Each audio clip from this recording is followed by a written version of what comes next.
성도 여러분 반갑습니다. 오늘 거룩한 주일 하나님께 예배하고 이 저녁 시간 또 함께 여러분과 말씀을 묵상할 수 있는 이 가정 예배 만나게 됨을 감사드리고 또 반갑습니다. 전국적으로 비가 많이 옵니다. 여기 인천 지역은 뭐 이렇게 비 피해가 거의 없습니다만은 중부지방에는 비 피해가 많은데 이렇게 장마철이고 이렇게 비가 많이 오고 또 날이 무더워지게 되면 우리가 건강 관리에 참 어려움을 겪습니다. 하나님이 우리와 늘 함께 하심을 믿으면서 또한 우리의 육신적인 건강도 잘 챙겨서 하나님이 맡겨주신 사명들 감당할 때 좀 더 불편함이 없도록 늘 강건한 여러분 모두가 될 수 있기를 간절히 바랍니다. 오늘 우리가 함께 은혜를 나눌 본문 말씀은 신약성경 마태복음 14장 25절부터 33절까지에 있는 말씀입니다. 마태복음 14장 25절부터 33절까지 봉독합니다. 밤 사경에 예수께서 바다 위로 걸어서 제자들에게 오시니 제자들이 그가 바다 위로 걸어오심을 보고 놀라 유령이라 하며 무서워하여 소리 지르거늘 예수께서 즉시 이르시되 안심하라 나니 두려워하지 말라. 베드로가 대답하여 이르되 주여 만일 주님이시거든 나를 명하사 물 위로 오라 하소서 하니 오라 하시니 베드로가 배에서 내려 물 위로 걸어서 예수께로 가되 바람을 보고 무서워 빠져가는지라 소리질러 이르되 주여 나를 구원하소서 하니 예수께서 즉시 손을 내밀어 그를 붙잡으시며 이르시되 믿음이 작은 자여 왜 의심하였느냐 하시고 배에 함께 오름에 바람이 그치는지라 배에 있는 사람들이 예수께 절하며 이르되 진실로 하나님의 아들이로소이다 하더라. 아멘. 물 위로 걸어오시는 예수님을 보고 나도 물 위를 걷게 해달라라고 하는 베드로의 믿음. 여러분 어떻게 생각하십니까? 여러분 같으면 베드로처럼 물 위를 걸어야 되겠다. 걸을 수 있게 해주십시오. 라고 용기 있게 말씀드리고 예수님이 말씀하시면 걸을 수 있겠습니까? 지금 상황을 보면 풍랑이 계속 몰아치고 있어요. 풍랑이 몰아치고 예수님이 배에 오르시니까 풍랑이 그쳤다 그랬거든요. 파도가 몰아쳐 오는데 그 물 위를 파도 위를 걸어서 예수님에게로 간다. 참 대단한 믿음이고 대단한 용기지요. 사람이 어떻게 물 위를 걸을 수가 있겠습니까? 예수님이 하시는 일이면 나도 할 수 있다 라고 베드로는 믿었어요. 그리고 예수님의 말씀을 믿고 물 위를 걸었지요.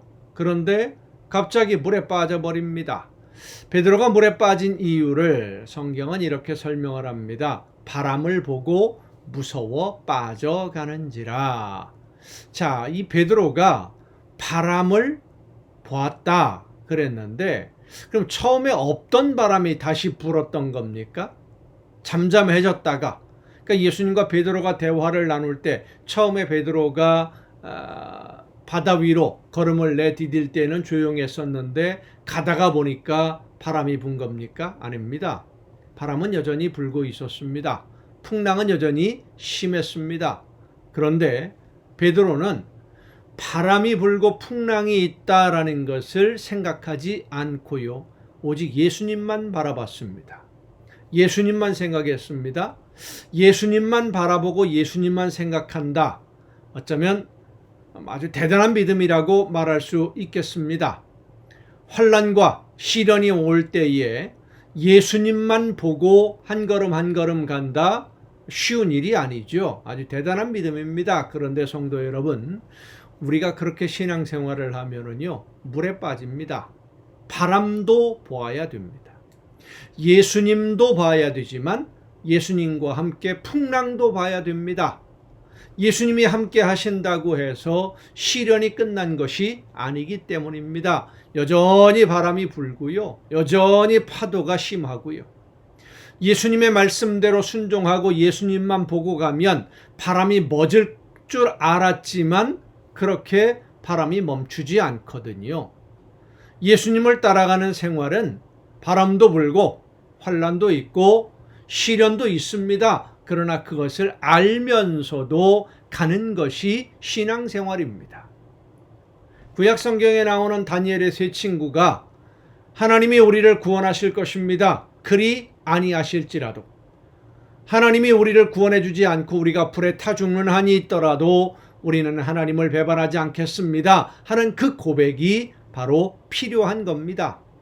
우리는 먼저 예수님을, 나와 함께 하시는 주님을 바라보고 예수님의 말씀을 듣고 믿음으로 순종해야 되지만, 그 순종의 걸음을 걸을 때 세상의 파도도 같이 봐야 됩니다.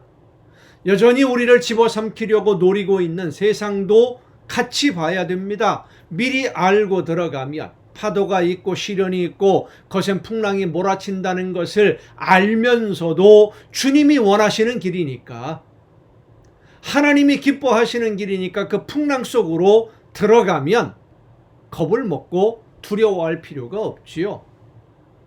베드로는 예수님만 보면서 바람을 안 봤어요. 바람이 그칠 거라고 생각했던 겁니다. 그런데 가다가 보니까 바람이 여전히 불어오고 있으니까, 풍랑이 여전히 몰아치고 있으니까 그만 겁을 먹었고 물에 빠진 겁니다. 성도 여러분, 바람은 불어도 풍랑이 몰아쳐도 예수님은 여전히 계십니다. 예수님이 여러분과 함께 하십니다. 예수님이 나와 함께 하신다, 풍랑 속에서도 나를 붙들어 주신다, 이 믿음이 흔들리지 않아야 승리할 수 있는 것입니다.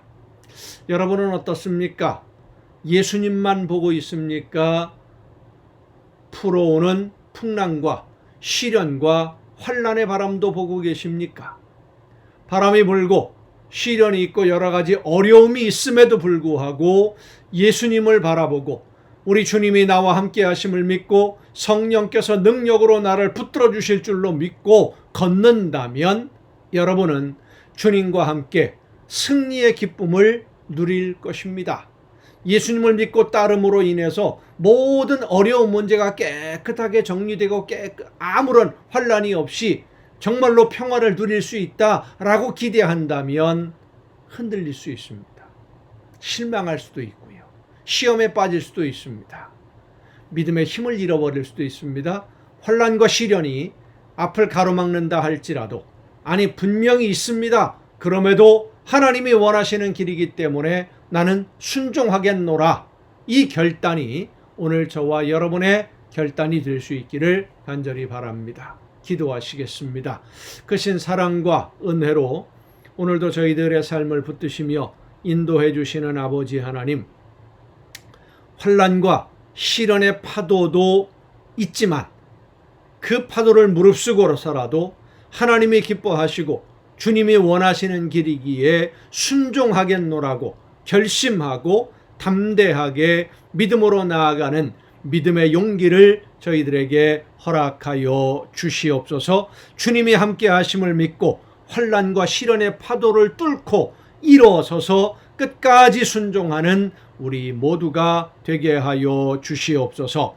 이 모든 말씀을 예수님의 이름으로 기도하옵나이다. 아멘. 오늘 우리가 함께 통독할 하나님의 말씀 룻기입니다. 오늘 우리가 묵상한 마태복음에 있는 말씀과 연관되어지는 사건인데요. 이 룻이라고 하는 여인이 나오미를 따라서, 시어머니 나오미를 따라서 예루살렘으로, 그러니까 유대 땅으로 돌아오는 이 과정, 환난이 있고 시련이 있는 것을 분명히 압니다. 여러 가지 어려움이 있을 것도 압니다. 그럼에도 불구하고 하나님이 함께 하심을 믿고 믿음으로 오는 이 믿음이 정말로 대단한 믿음이지요. 사사기가 하나님의 말씀을 떠나서 세상을 닮아가는 타락의 과정을 보여주는 기록이라고 한다면, 이 룻기는 반대로 세상에 속해 있던 사람이 하나님의 나라 백성이 되어가는 과정을, 믿음의 결단을 보여주는 기록입니다. 하나님의 명령과 약속을 잊고 세상의 욕심을 따라가는 과정에서 그리 큰 결단과 각오가 필요하지 않습니다. 세상 쪽으로 나가는 데는 그렇게 큰 결심이 필요가 없어요. 그냥 평소대로 살면 돼요. 욕심 따라가면 돼요. 그러나 하나님의 백성이 되겠다라고 결심하는 이 롯에게는 큰 결단과 각오가 필요했었습니다. 하나님의 말씀을 떠나는 시기가 사사시대였고 사사들의 활동이 사라지면서 왕이 세워지는 시기에 모든 사람들이 다 하나님의 말씀을 떠난 것은 아니다. 하나님의 말씀대로 살아보려고 하는 사람들이 그래도 남아 있었다라는 것을 보여주는 기록이 바로 이 룻기입니다. 또 이방인 여인을 통해서 하나님의 나라 최고의 왕이 탄생하는 이 룻이라는 여인을 통해서 태어난 사람이 다윗의 조상입니다.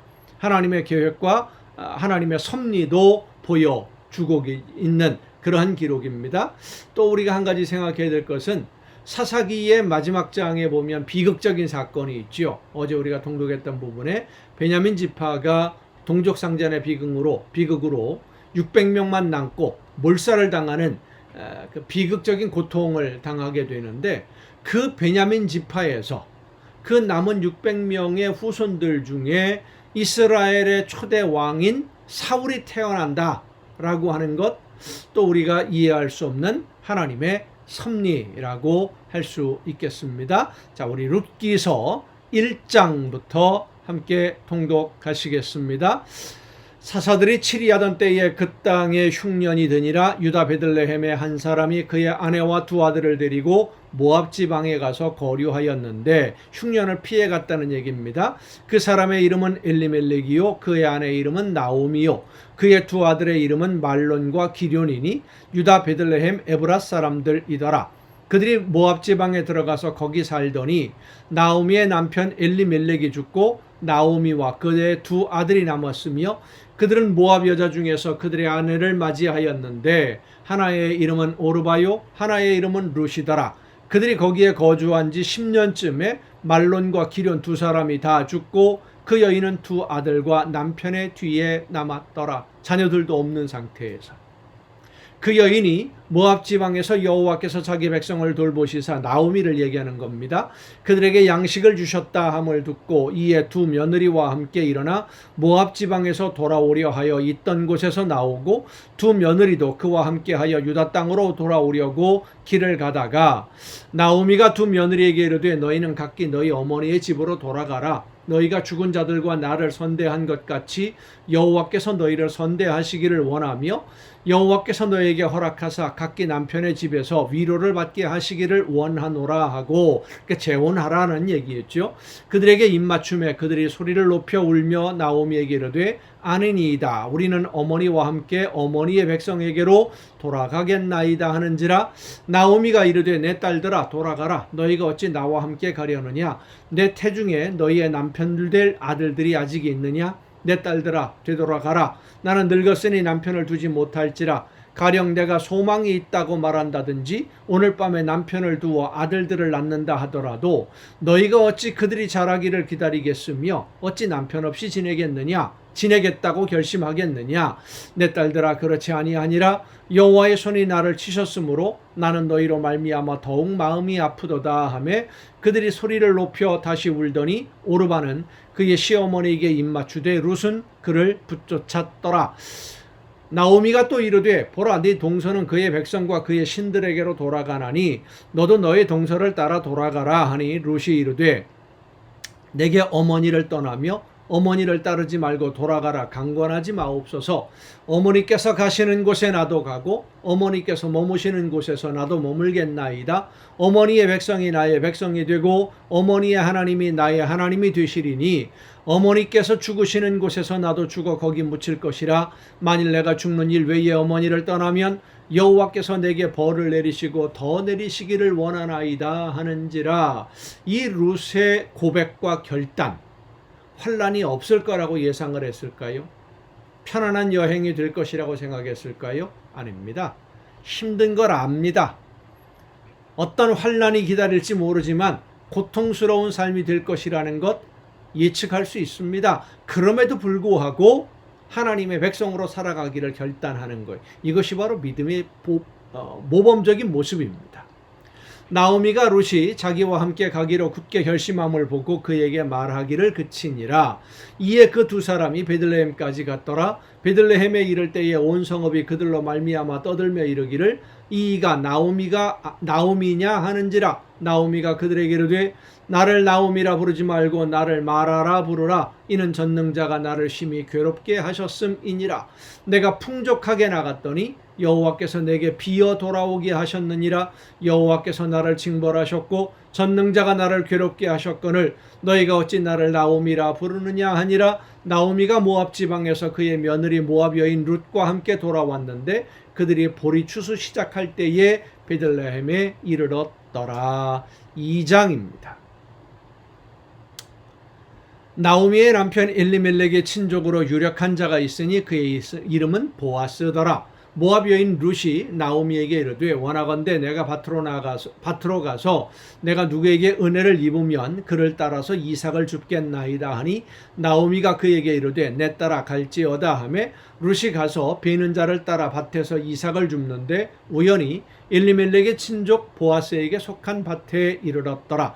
마침 보아스가 베들레헴에서부터 와서 베는 자들에게 이르되 여호와께서 너희와 함께 하시기를 원하노라 하니 그들이 대답하되 여호와께서 당신에게 복 주시기를 원하나이다 하니라. 보아스가 베는 자들을 거느린 사환에게 이르되 이는 누구의 소녀냐 하니 베는 자를 거느린 사환이 대답하여 이르되 이는 나오미와 함께 모압 지방에서 돌아온 모압 소녀인데 그의 말이 나로 베는 자를 따라 단 사이에서 이삭을 줍게 하소서 하였고 아침부터 와서는 잠시 집에서 쉰 외에 지금까지 계속하는 중이니이다.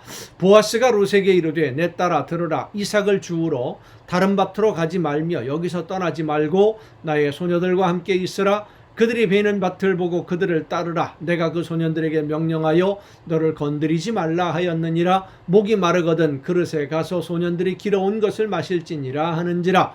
룻이 엎드려 얼굴을 땅에 대고 절하며 그에게 이르되 나는 이방 여인이거늘 당신이 어찌하여 내게 은혜를 베푸시며 나를 돌보시나이까 하니 보아스가 그에게 대답하여 이르되 내 남편이 죽은 후로 네가 시어머니에게 행한 모든 것과 내 부모와 고국을 떠나 전에 알지 못하던 백성에게로 온 일이 내게 분명히 알려졌느니라.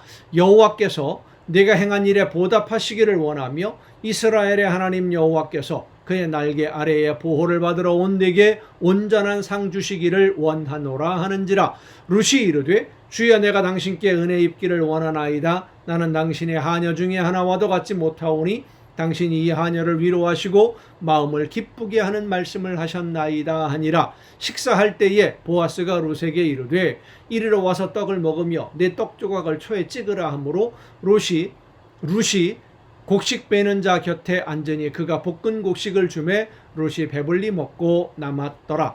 룻이 이삭을 주우러 일어날 때에 보아스가 자기 소년들에게 명령하여 이르되 그에게 곡식 단 사이에서 줍게 하고 책망하지 말며 또 그를 위하여 곡식 다발에서 조금씩 뽑아 버려서 그에게 줍게 하고 꾸짖지 말라 하니라. 룻이 밭에서 저녁까지 줍고 그 주운 것을 떠니 보리가 한 에바쯤 되는지라. 그것을 가지고 성읍에 들어가서 시어머니에게 그 주운 것을 보이고 그가 배불리 먹고 남긴 것을 내어 시어머니에게 드리매 시어머니가 그에게 이르되 오늘 어디서 주웠느냐 어디서 일을 하였느냐 너를 돌본 자에게 복이 있기를 원하노라 하니 롯이 누구에게서 일했는지를 시어머니에게 알게 하여 이르되 오늘 일하게 한 사람의 이름은 보아스니이다 하는지라. 나오미가 자기 며느리에게 이르되 그가 여호와로부터 복받기를 원하노라. 그가 살아있는 자와 죽은 자에게 은혜 베풀기를 그치지 아니하도다 하고 나오미가 또 그에게 이르되 그 사람은 우리와 가까우니 우리 기업을 물을 자 중에 하나이니라 하니라. 계대 결혼이라는 그 원칙, 하나님이 말씀하신 규칙, 전번에 우리가 함께 통독을 했었지요. 형이 자손이 없으면 동생이 형수에게 장가들어서 아들을 낳으면 형의 아들이 되는, 대를 잇게 하는 이 계대 결혼입니다. 친족들에게로 계속해서 그 계대 결혼의 의무가 넘어가게 됩니다. 모압 여인 룻이 이르되 그가 내게 또 이르기를 내 추수를 다 마치기까지 너는 내 소년들에게 가까이 있으라 하더이다 하니 나오미가 며느리 룻에게 이르되 내 딸아 너는 그의 소녀들과 함께 나가고 다른 밭에서 사람을 만나지 아니하는 것이 좋으니라 하는지라. 이에 룻이 보아스의 소녀들에게 가까이 있어서 보리추수와 밀추수를 마치기까지 이삭을 주우며 그의 시어머니와 함께 거주하니라. 3장입니다. 룻의 시어머니 나오미가 그에게 이르되 내 딸아 내가 너를 위하여 안식할 곳을 구하여 너를 복되게 하여야 하지 않겠느냐. 내가 함께 하던 하녀들을 둔 보아스는 우리의 친족이 아니냐. 보라 그가 오늘 밤에 타작마당에서 보리를 까불리라. 그런즉 너는 목욕하고 기름을 바르고 의복을 입고 타작마당에 내려가서 그 사람이 먹고 마시기를 다하기까지는 그에게 보이지 말고 그가 누울 때에 너는 그가 눕는 곳을 알았다가 들어가서 그의 발치 이불을 들고 거기 누우라. 그가 네 할 일을 네게 알게 하리라 하니 룻의 시어머니에게 이르되 어머니의 말씀대로 내가 다 행하리이다 하니라. 그가 타작마당으로 내려가서 시어머니의 명령대로 다 하니라. 보아스가 먹고 마시고 마음이 즐거워 가서 곡식단 더미의 끝에 눕는지라. 룻이 가만히 가서 그의 발치 이불을 들고 거기 누웠더라. 밤중에 그가 놀라 몸을 돌이켜본즉 한 여인이 자기 발치에 누워 있는지라. 이르되 내가 누구냐 하니 대답하되 나는 당신의 여종 룻이오니 당신의 옷자락을 펴 당신의 여종을 덮으소서. 이는 당신이 기업을 물을 자가 됨이니이다 하니 그가 이르되 내 딸아 여호와께서 네게 복 주시기를 원하노라. 내가 가난하건 부하건 젊은 자를 따르지 아니하였으니 네가 베푼 인애가 처음보다 나중이 더하도다. 그리고 이제 내 딸아 두려워하지 말라. 내가 네 말대로 네게 다 행하리라. 네가 현숙한 여자인 줄을 나의 성읍 백성이 다 아느니라. 참으로 나는 기업을 물을 자이나 기업 물을 자로서 나보다 더 가까운 사람이 있으니 이 밤에 여기서 머무르라. 아침에 그가 기업 물을 자의 책임을 네게 이행하려 하면 좋으니 그가 그 기업 물을 자의 책임을 행할 것이니라. 만일 그가 기업 물을 자의 책임을 네게 이행하기를 기뻐하지 아니하면 여호와께서 살아계심을 두고 맹세하노니 내가 기업 물을 자의 책임을 네게 이행하리라. 아침까지 누워 있을지니라 하는지라. 룻이 새벽까지 그의 발치에 누웠다가 사람이 서로 알아보기 어려울 때 일어났으니 보아스가 말하기를 여인이 타작마당에 들어온 것을 사람이 알지 못하여야 할 것이라 하였습니다. 보아스가 이르되 내 겉옷을 가져다가 그것을 펴서 잡으라 하매 그것을 펴서 잡으니 보리를 6번 되어 룻에게 지워주고 성읍으로 들어가니라. 룻이 시어머니에게 가니 그가 이르되 내 딸아 어떻게 되었느냐 하니 룻이 그 사람이 자기에게 행한 것을 다 알리고 이르되 그가 내게 이 보리를 6번 되어주며 이르기를 빈손으로 내 시어머니에게 가지 말라 하더이다 하니라. 이에 시어머니가 이르되 내 딸아 이 사건이 어떻게 될지 알기까지 앉아 있으라. 그 사람이 오늘 이 일을 성취하기 전에는 쉬지 아니하리라 하니라. 4장입니다. 보아스가 성문으로 올라가서 거기 앉아 있더니 마침 보아스가 말하던 기업 물을 자가 지나가는지라. 보아스가 그에게 이르되 아무개여 이리로 와서 앉으라 하니 그가 와서 앉음에 보아스가 그 성읍 장로 10명을 청하여 이르되 당신들은 여기 앉으라 하니 그들이 앉음에 보아스가 그 기업 물을 자에게 이르되 모압 지방에서 돌아온 나오미가 우리 형제 엘리멜렉의 소유지를 팔려 하므로 내가 여기 앉은 이들과 내 백성의 장로들 앞에서 그것을 사라고 내게 말하여 알게 하려 하였노라. 만일 내가 물으려면 물으려니와 만일 내가 물으지 아니하려거든 내게 고하여 알게 하라. 내 다음은 나요 그 외에는 물을 자가 없느니라 하니 그가 이르되 내가 물으리라 하는지라. 자기가 책임지겠다라는 거죠. 보아스 전에 그 권리가 있는 사람이. 보아스가 이르되 내가 나오미의 손에서 그 밭을 사는 날에 곧 죽은 자의 아내 모압 여인 룻에게서 사서 그 죽은 자의 기업을 그의 이름으로 세워야 할지니라 하니. 그러니까 룻도 네가 책임져라 이 얘기입니다. 그 기업 물을 자가 이르되 나는 내 기업에 손해가 있을까 하여 나를 위하여 물으지 못하노니 내가 물을 것을 네가 물으라. 나는 물으지 못하겠노라 하는지라. 나는 책임지지 그렇게까지라면 나는 책임지지 않겠다 이 얘기입니다. 옛적 이스라엘 중에는 모든 것을 물으거나 교환하는 일을 확정하기 위하여 사람이 그의 신을 벗어 그의 이웃에게 주더니 이것이 이스라엘 중에 증명하는 전례가 된지라. 이에 그 기업 물을 자가 보아스에게 이르되 내가 너를 위하여 사라 하고 그의 신을 벗는지라. 보아스가 장로들과 모든 백성에게 이르되 내가 엘리멜렉과 기럨과 말론에게 있던 모든 것을 나오미의 손에서 산 일에 너희가 오늘 증인이 되었고 또 말론의 아내 모압 여인 룻을 사서 나의 아내로 맞이하고 그 죽은 자의 기업을 그의 이름으로 세워 그의 이름이 그의 형제 중과 그곳 성문에서 끊어지지 아니하게 하매 너희가 오늘 증인이 되었느니라 하니 성문에 있는 모든 백성과 장로들이 이르되 우리가 증인이 되나니 여호와께서 내 집에 들어가는 여인으로 이스라엘의 집을 세운 라헬과 레아 두 사람과 같게 하시고 내가 에브라스에서 유력하고 베들레헴에서 유명하게 하시기를 원하며 여호와께서 이 젊은 여자로 말미암아 네게 상속자를 주사 네 집이 다말이 유다에게 낳아준 베레스의 집과 같게 하시기를 원하노라 하니라.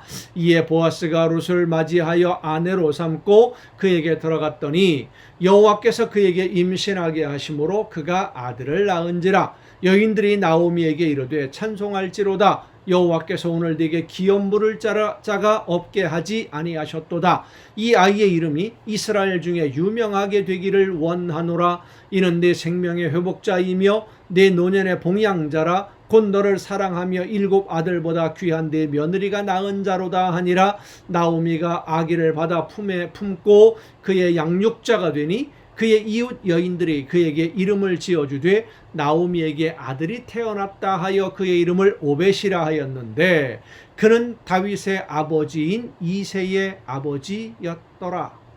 그러니까 나오미가 낳은 아들 오벳이 다윗의 할아버지. 그러면 룻은 어떤 사람입니까? 다윗에게 증조 할머니. 그렇죠? 증조 할머니가 됩니다. 베레스의 계보는 이러하니라. 베레스는 헤스론을 낳고, 그러니까 유다의 아들 베레스를 말합니다. 헤스론은 람을 낳았고, 람은 암미나답을 낳았고, 암미나답은 나손을 낳았고, 나손은 살몬을 낳았고, 살몬은 보아스를 낳았고, 보아스는 오벳을 낳았고, 오벳은 이새를 낳고, 이새는 다윗을 낳았더라. 아멘. 이방 여인 룻을 통해서 이스라엘의 제사장 나라가 되게 하는 위대한 왕, 하나님의 말씀대로 순종하는 왕 다윗이 태어나게 되는 이 섭리, 우리는 이해할 수 없죠. 하나님이 어떤 계획을 세우시는지 오늘 여러분의 삶에도 하나님의 놀라운 그런 계획이 이루어지고 있는 줄로 믿습니다. 여러분 오늘도 수고 많으셨습니다. 내일 또 정한 이 시간에 이 가정 예배를 통해서 여러분 모두 함께 만날 수 있기를 바랍니다. 내일 뵙겠습니다.